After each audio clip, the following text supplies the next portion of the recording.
le fait de concilier entre les gens. Parce qu'on va parler de la divergence.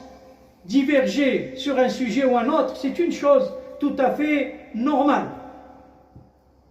C'est une chose tout à fait normale qu'il y ait des divergences entre nous parce qu'on est différents de par la culture, de par l'enseignement, de par la tradition, de par, je ne sais quoi, moi, les choses, les us et coutumes qu'on a l'habitude de faire, de par la perception des choses.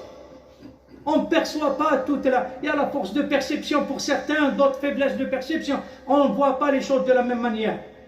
Mais ça, pour la personne sage, la personne sensée, c'est un avantage parce qu'il sait tirer profit de ça. Il se nourrit, il développe son cerveau, il s'ouvre à d'autres horizons, à d'autres idées. Ce n'est pas que lui qui a raison. Mais par contre, pour la majorité, c'est ce qu'on est en train de voir dans notre époque, cette divergence mène vers des conflits durs, des rudes conflits. Et ça, il y a deux causes pour cela. La première cause, c'est que la personne s'obstine, s'entête à se fermer sur toute autre idée que la sienne.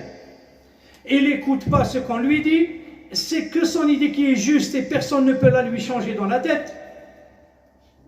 C'est que son avis qui compte, ça c'est l'obstination.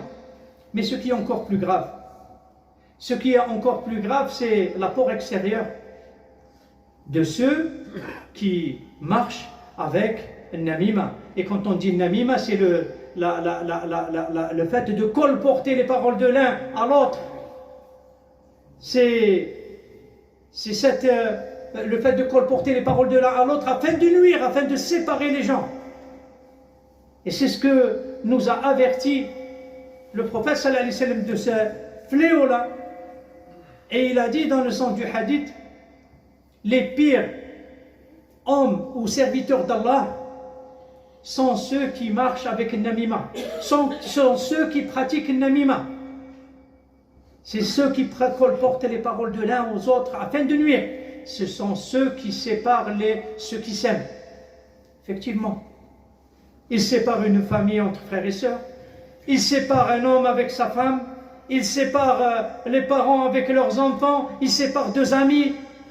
Parce que, voilà, ils nourrissent cette divergence au point où faire jaillir de la haine et de l'animosité l'un envers l'autre.